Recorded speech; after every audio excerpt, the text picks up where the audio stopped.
Alrighty, hello, can you guys hear me?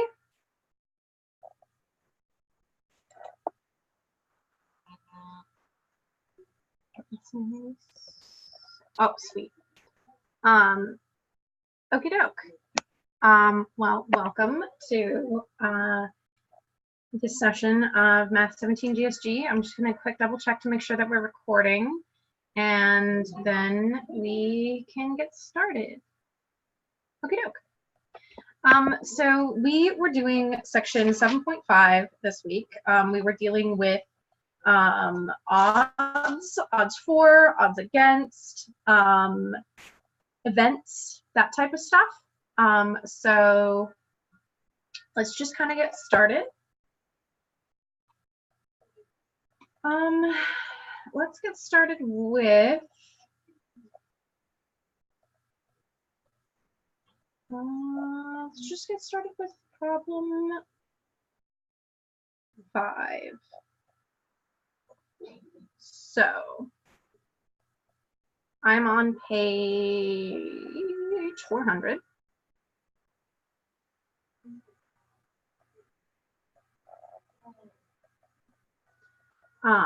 And we're doing problem 5, which says we have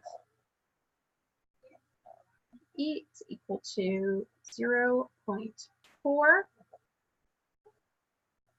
Probability of F is equal to 5. Probability of E intersecting with F is equal to 0.2. So we need to find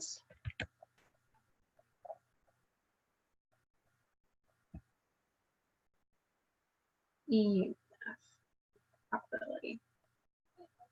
Do you have any ideas on how we're going to do this?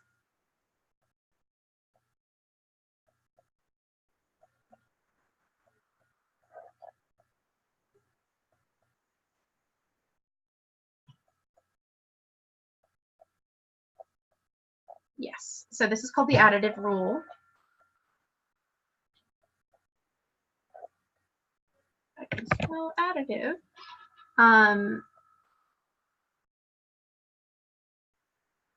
Where we're going to be able to find the probability of the union by taking the probability of E, which is 0.4, plus the probability of F, which is 0.5, minus the probability of their intersection, which is 0.2. So that is 0.7.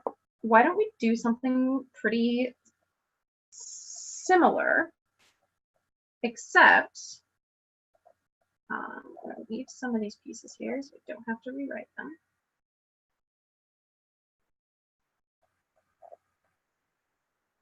What if we have something that looks instead like this? We have the probability of E equaling, this is problem 8, 0.6. F is equaling 0.8. Here we have the union of E and F. Probability is 0.9. So find what the probability of the intersection is. What would our strategy for doing this be? Because our equation for the additive rule gives us how to find the union of these two, which we already have.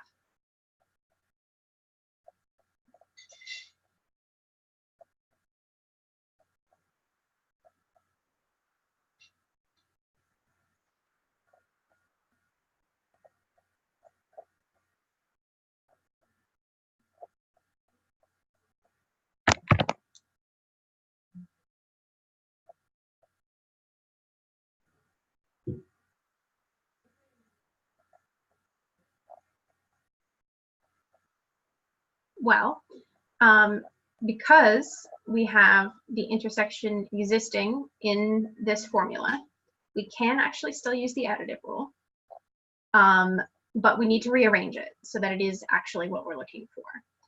So if we had just, you know, your regular old like algebraic like equation, what we can do is make sure that we add this to both sides. So we add the intersection to both sides of this equation.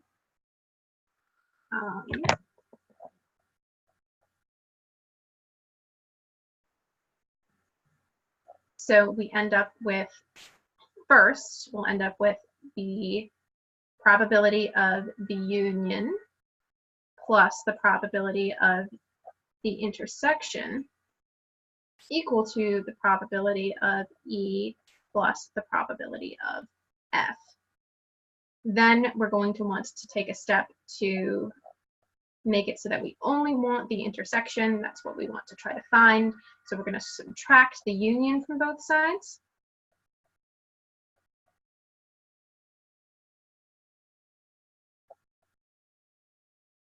And now we have an equation that will give us the intersection of E, the probability of the intersection of E and F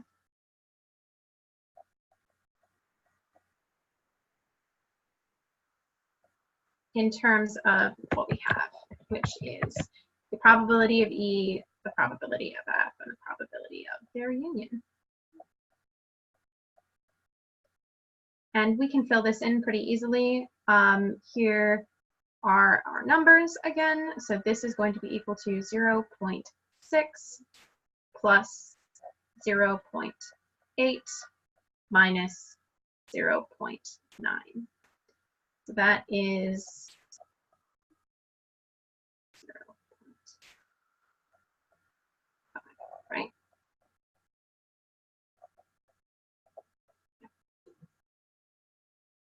Any questions about this, using the additive rule in this way?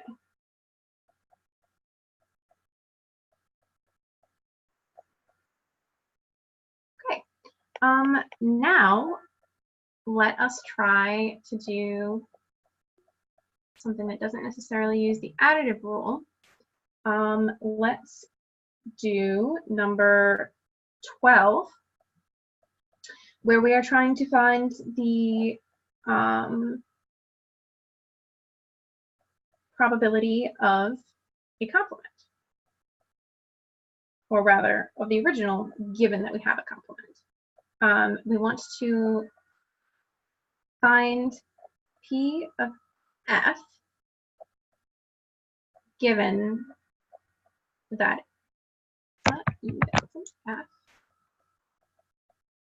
the probability of its complement is equal to 0.4. Again, we have an equation that we know we can use. Do you remember what that equation is?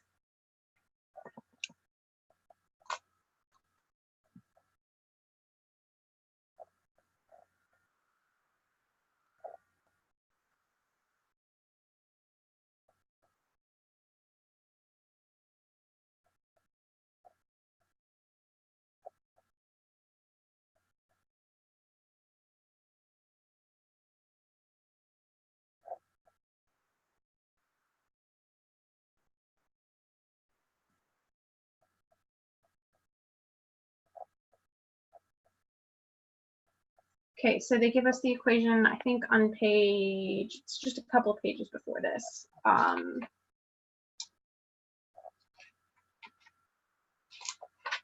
It is 395.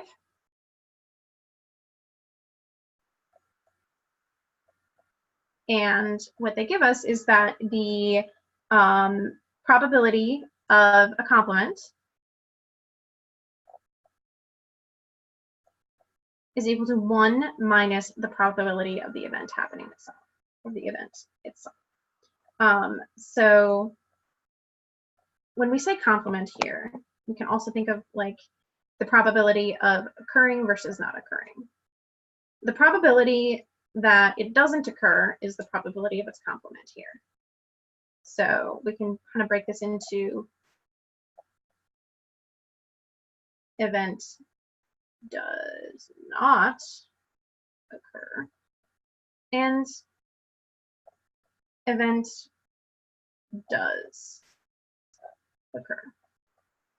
And this makes sense because one is just generally like the possibility that either something or nothing happens.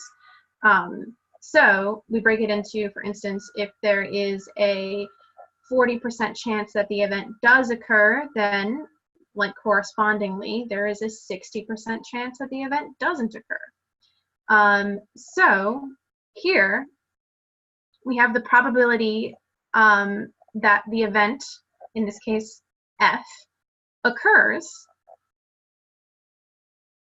is what we're trying to find, and we're given the probability of it not occurring.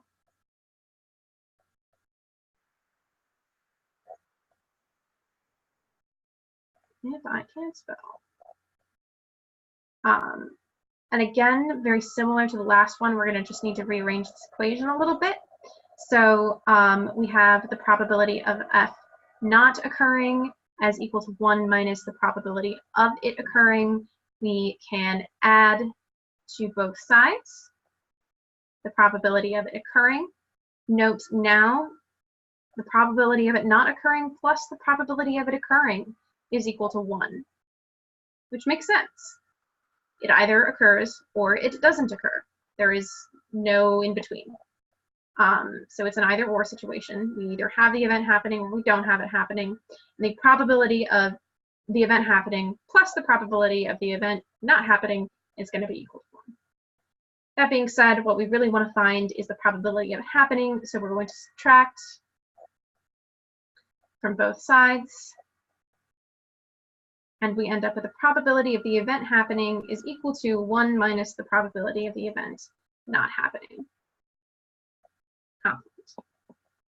So given that the complement is going to be 0.5, we can sub it in. We can say that the probability of the event happening is going to be equal to 1 minus 0.5 or 0.5.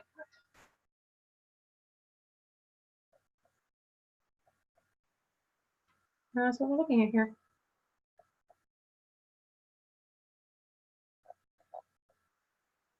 Okay, let's try to do problem 13.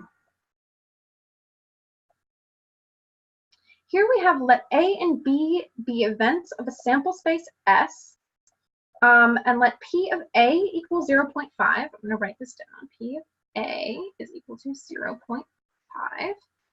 P of B is equal to 0.4. And the probability of the intersection of A and B is equal to 0.2. Find the probability of each of the following events. Let's start off with the probability of A or B.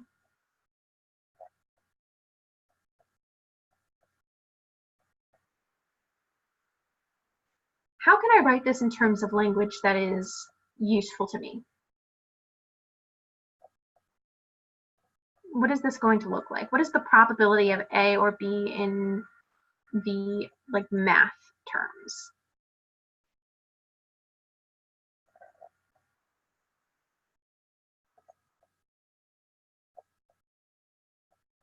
Yes, essentially. This is going to end up being the probability of the union of A or B, the probability that either A or B happens, and we need to consider the probability of A plus the probability of B minus the probability of their intersection. That is going to be 0.7. Next, let's think about A but not B.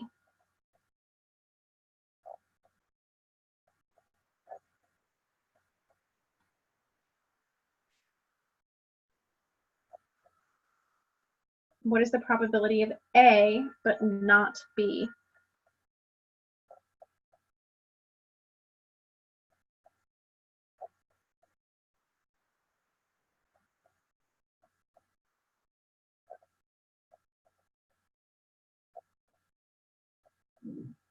Yes.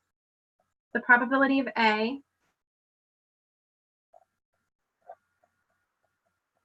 but not B. So the idea here is that we are giving the conditions. A is happening, and the complement of B, or B is not happening, that's what we're saying in terms of how this is set up, is equal to, going to end up being equal to 0.5 minus 0.2. So, what about C? B but not A. So we're going to have the probability of A not happening and B happening.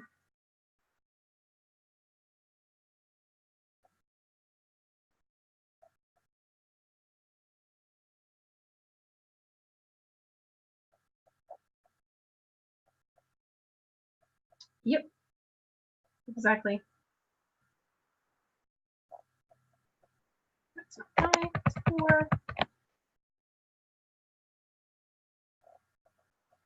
And we end up with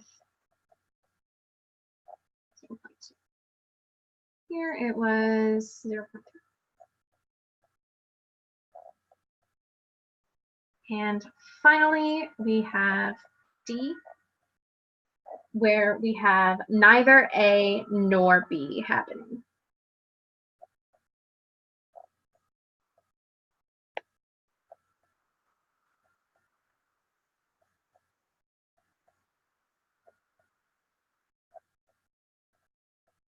Exactly.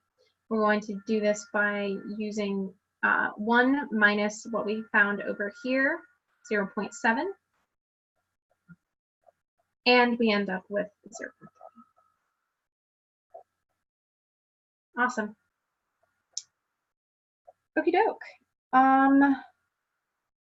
Next, let's think about, let's do maybe problem 15.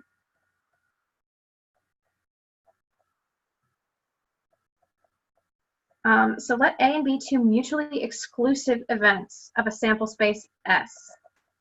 If P of A is equal to 0.6, and P of B is equal to 0.2, find each of the following probabilities. Let's just start by doing a couple of these. We might not have to do them all. But we're going to start with A. We want the probability of A intersecting B.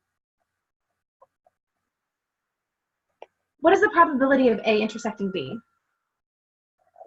given that these events are mutually exclusive? Exactly. Because they are mutually exclusive, they do not intersect. So this is going to be equal to 0. Next, let's think about the probability of the union of A and B. What is this going to be equal to?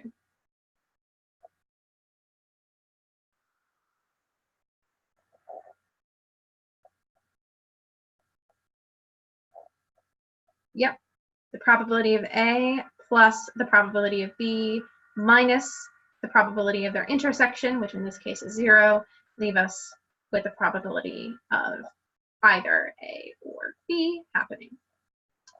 Okie doke. Next, let's think about the probability of the complement of A union B, or rather, the probability that neither A nor B occurs.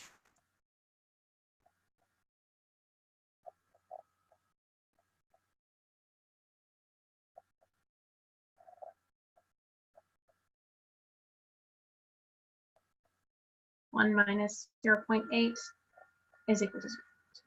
Exactly. Awesome.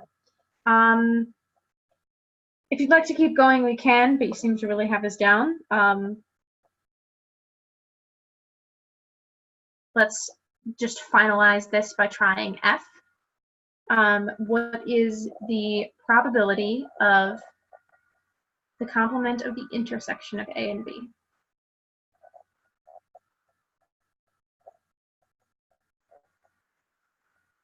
1. Awesome, exactly. Because the intersection of A and B can't happen, we know that the possibility of the intersection not happening, or rather, exactly, possibility of them not happening at the same time is in all cases, because they're mutually exclusive. So, awesome, awesome. Okay, let's try a couple odds problems. So, for these problems, we're determining the probability of E for the given odds. We're going to start with 17, and it is 3 to 1 for E. And then we're also going to do 18, which is 4 to 1 against E. Starting with number 17, how are we going to determine the probability of E?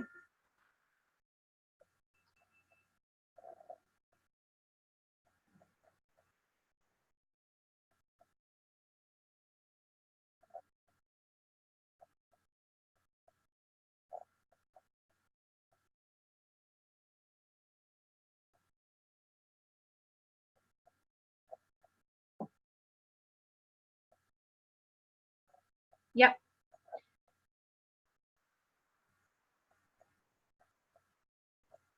So what is going to be my A in this scenario? Because we are 3 to 1 for E, and our odds are set up in the, exactly, yeah. So just for the people who are following along at home, I'm gonna write this out. It is always A to B, and because it's going for E, we have 3 over 3 plus 1. So our odds for E are 3 over 4. Now, what about for number 18? What changes when we become going against E? The odds are now 4 to 1 against E. What's the difference? We're still A to B. Still going to use this language. But exactly, now we're looking at B over A plus B, or B plus A. I just want to switch around. They're the same. A plus B, B plus A. So this becomes 1 over 4 plus 1, which is 1 over 5.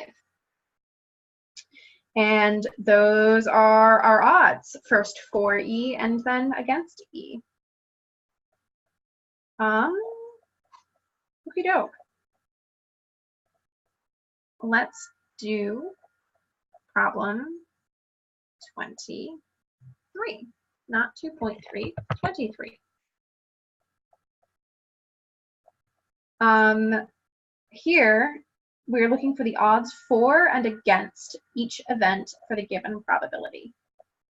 So we're given that the probability of E happening is 0.6.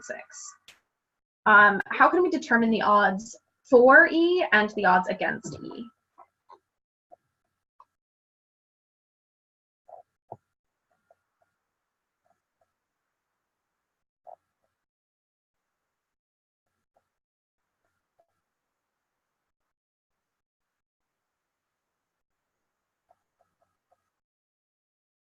Yep, first we find the complement of E. So the complement is going to be 0.4 exactly.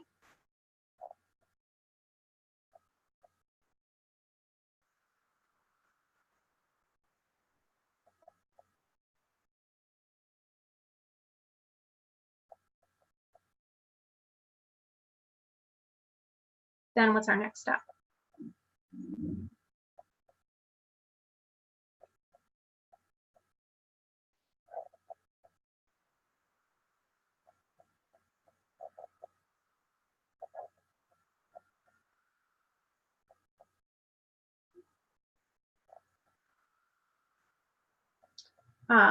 This is kind of given to us on page 399 explicitly, where it says the odds for E are going to be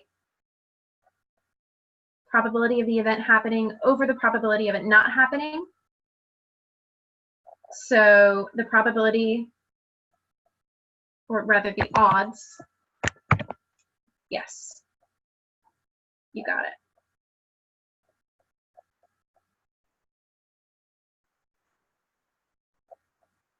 Which we're going to simplify down to 3/2. And then the odds against are going to be defined as the probability of E not happening over the probability of E happening. So what are my odds against going to turn out to be?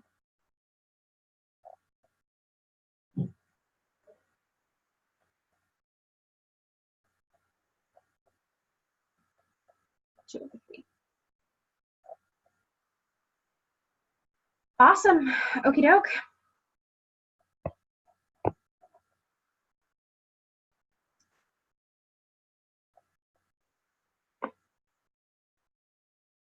So, let me find the next problem to do. Let's maybe do some application problems.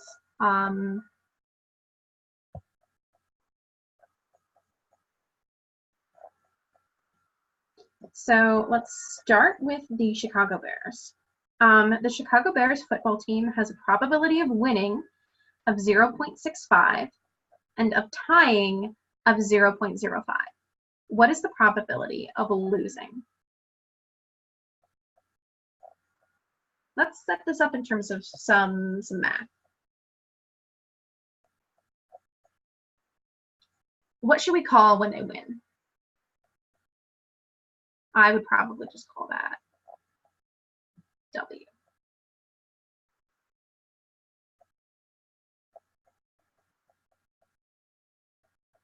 So we know the probability of winning is equal to 0.65.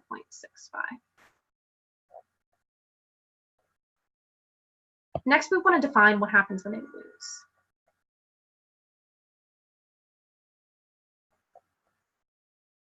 The probability of them losing is what we want.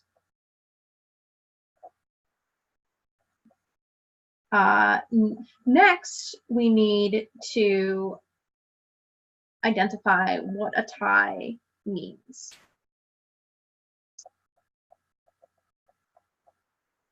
So let's kind of set this up.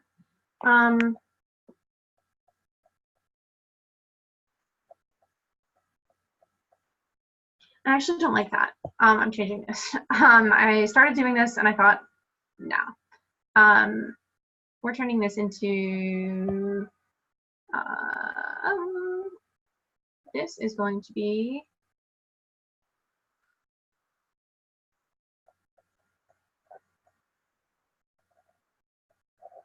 so the probability of the Bears winning is going to be 0.65. What we want is not the probability of the Bears winning. It is going to be the probability of the Bears losing. But we have that caveat that the Bears can tie. So I don't know who their opponents are. We're just going to call it E or T. That's good. And yeah, you set it up exactly right. So the probability of the other team winning, or the other team, sorry, I'm trying to think of a good way to say this as I set up the fact that we have the probability of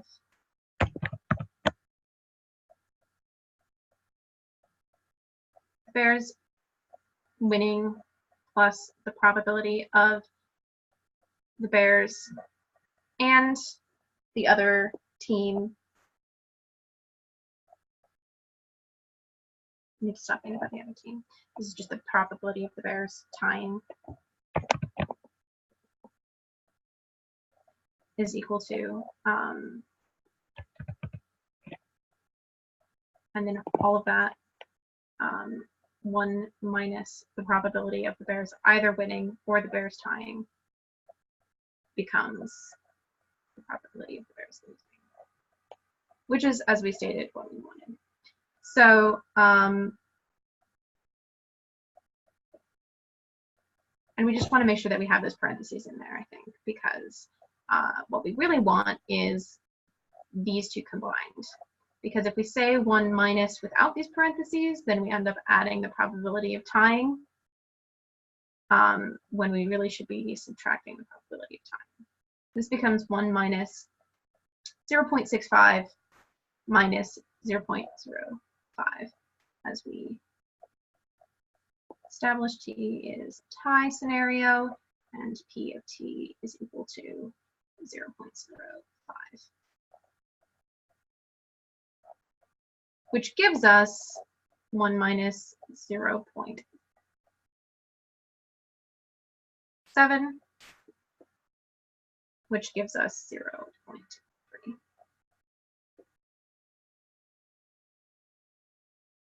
If that makes sense.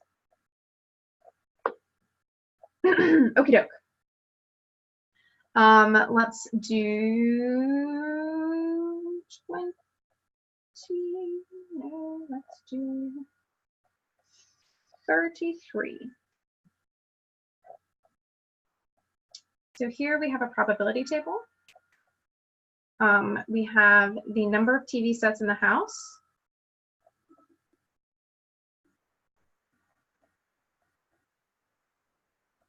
Which go 0, 1, 2, 3, and then 4 plus. And then we have the probability of this being the case.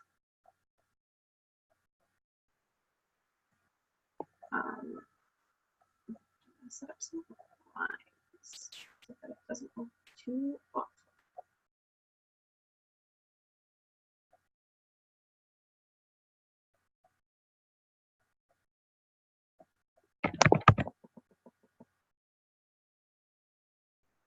And the probability of these happening. So this is 0.05, 0.24, 0.33, 0.21, and 0.17. So find the probability of, and then a series of scenarios. We're going to start with A, which is 1 or 2 TV sets. So the probability of all of these happening is going to be 1, right? The house either has 0, 1, 2, 3, or 4 or more television sets in the house.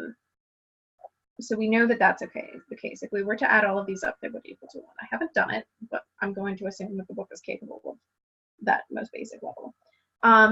But what we need to do is find the probability of 1 or 2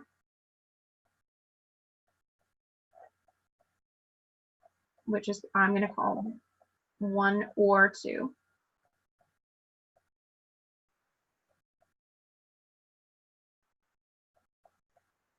So I'm going to set this up with the probability of 1 plus the probability of 2. Is there an intersection between these two?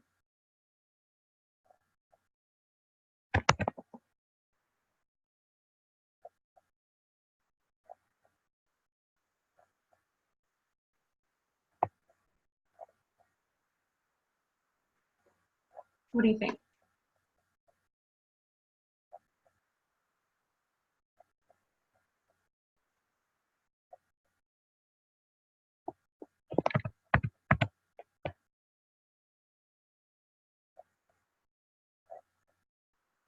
Is there a possibility for intersection here?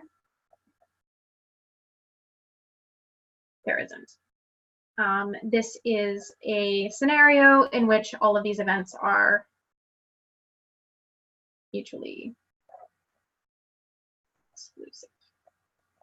You cannot have both 1 and 2 television sets in the house. If you were to have 2, you would have 2. And exactly, that's a great way of checking it. The total is going to be 1 when you add them all up. and they are mutually exclusive that way. Awesome, great thinking. So the answer here is going to be 0. What is that, 57?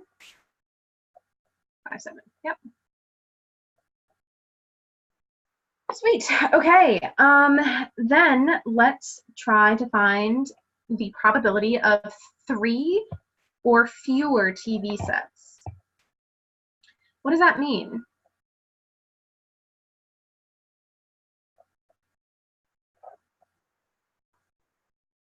It's going to be the probability of 0 TV sets, 1 TV set, 2 TV sets, or 3 TV sets. 3 or fewer.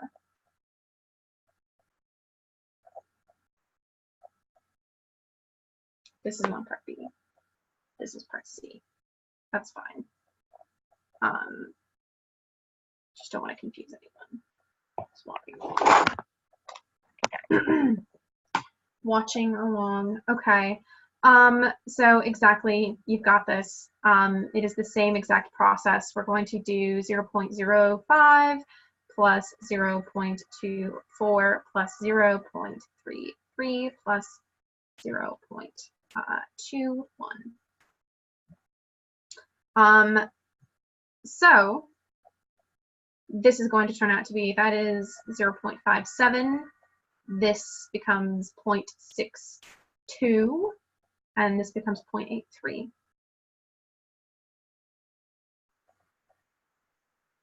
Is there another way that we could have done this? We could also say that it is the probability of not having 4 or more. Exactly. So 1 minus 0.17. Also gives us the same number. Awesome. Okay. Let's just do maybe one more of these. And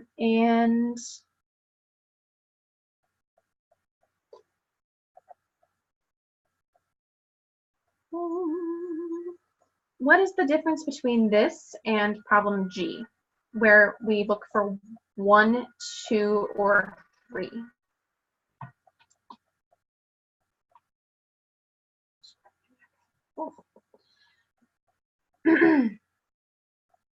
So for problem G, we're looking for the probability of having 1, having 2, or having 3 television sets. And the difference is this 0.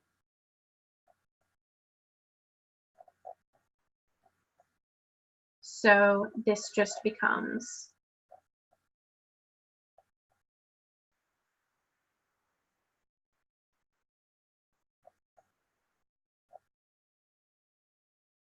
that is 0.78 because I can do that. Simple addition. Okie doke.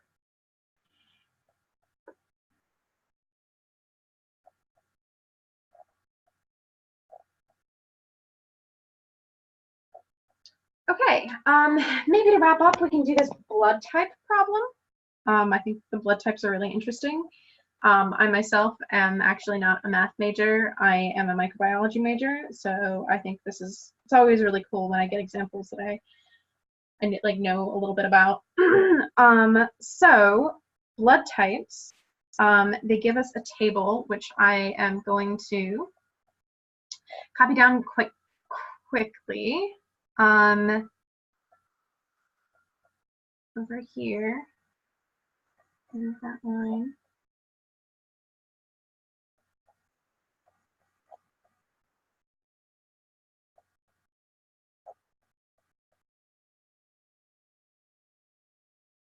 This is just not a great example of this table. I'm not even sure if lines are not yet. But we're going to say that this is O positive, A positive, B positive, AB positive. They went in order of, they didn't go in that order. So I started with O negative, A negative, AB positive, B negative, and this is 1%. I think I'm going to write this actually in terms of numbers. So this is going to be kind of step one of solving the problem, is turn these percentages into numbers that I want to use. Tell me if you see me making any mistakes in this table, because if I do, it's going to be screwing us up for the entire time. 9%.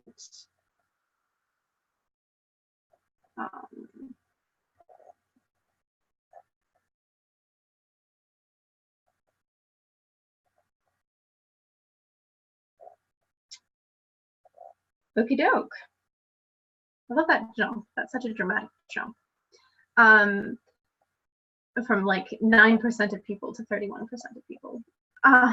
Okay, so we're going to start with 35, which is asking us, what is the probability that a randomly selected person has a blood type that is Rh positive? So let's set this up. We have a probability that somebody is Rh positive, which means that they're just any of the positives. So it's O positive, or A positive, or B positive, or AB positive.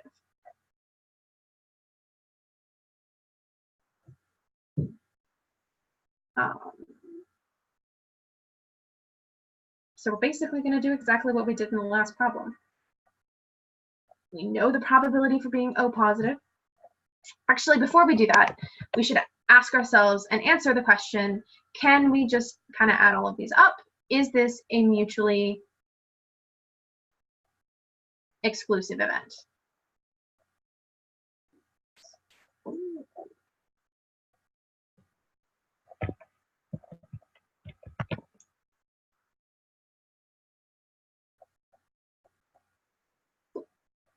And it is, because you can't have more than one type of blood.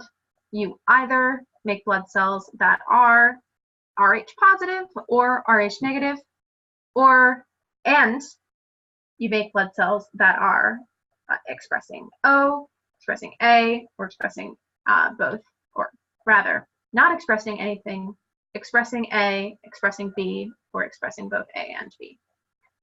So, because we've established that these are mutually exclusive, you can't have more than one type. We know that we are able to add these together. So this probability is going to be, rewrite that, so I'm just going to write equals. This probability is going to be 0.39 plus 0.31 plus 0.09 plus 0.03. So that is 40, 79, 82.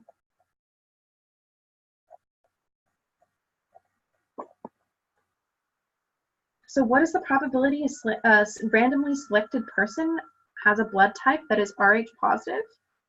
That's a very large probability. What is the probability that a randomly selected person has a blood type that is type O?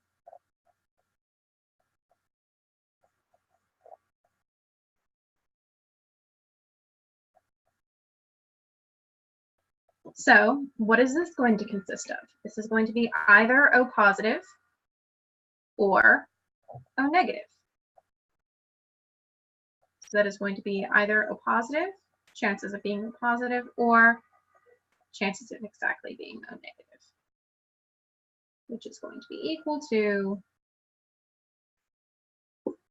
another fairly large number. It's almost half and half being type O blood. Okay, so what is the probability that a randomly selected person has a blood type that contains the A antigen? What are we looking at for OR here? Contains the A antigen. Which of these examples contain the A antigen?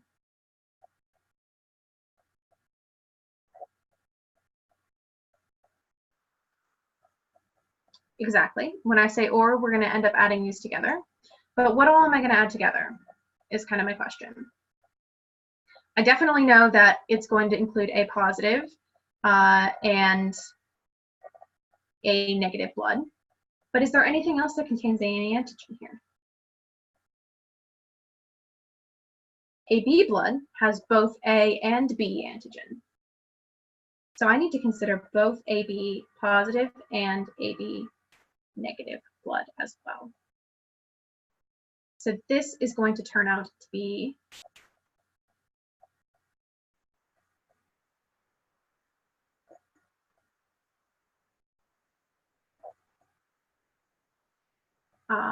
that is 41.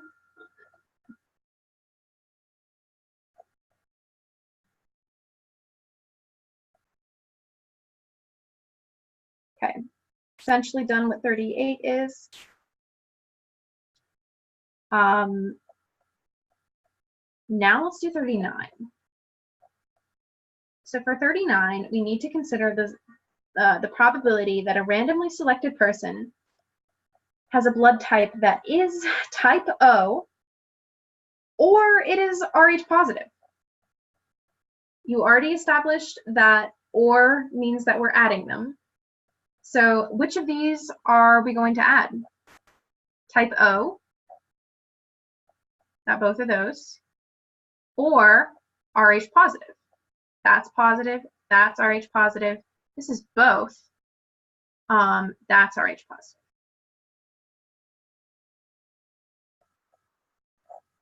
Do we need to do anything about this intersection here?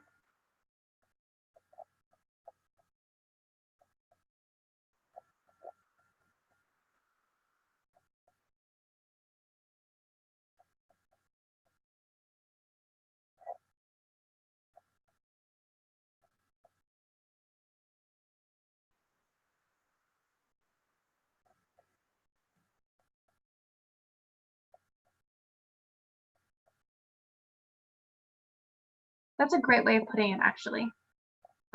This is going to be the probability of O plus the probability of having Rh positive blood.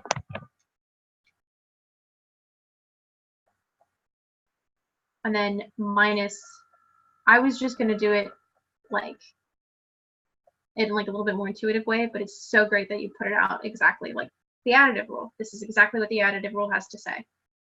So this is the intersection of O and Rh positive blood.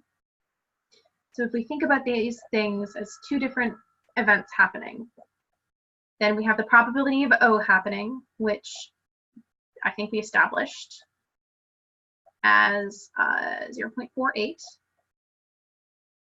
We have the probability of Rh positive blood, which we established up there as being 0.82. But we need to subtract this here, which is the probability that it is both O positive and Rh positive, or rather both O and Rh type. So that is 0.3. So that is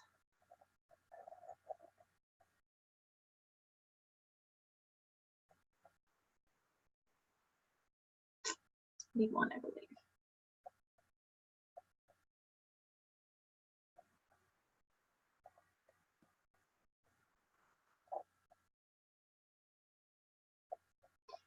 Is there a way that we could check this using the other pieces that we have? If it is both O and Rh positive, or if this includes probability of O positive or O negative or A positive or B positive or AB positive, this is also equal to 1 minus the probability that it is B negative, AB negative, or A negative, which is something that we could see really quickly. This is 1 minus the probability that it is 0.06 plus 0.02 plus 0.01, or 1 minus 9.09. or 0.91. They check out. We've done a good job here.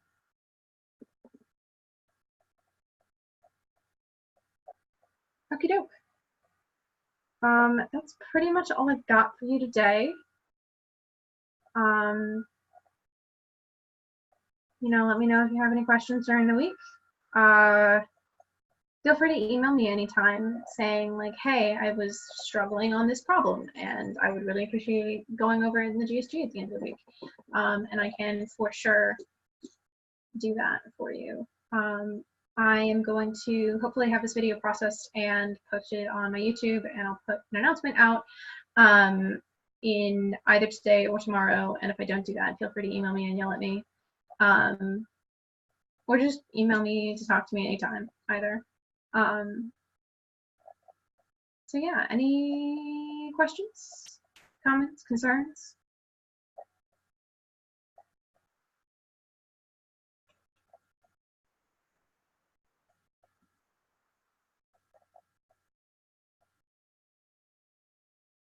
Okay. I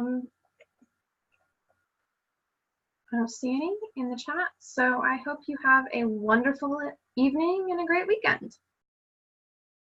Thank you so much for coming, by the way. And have a good night.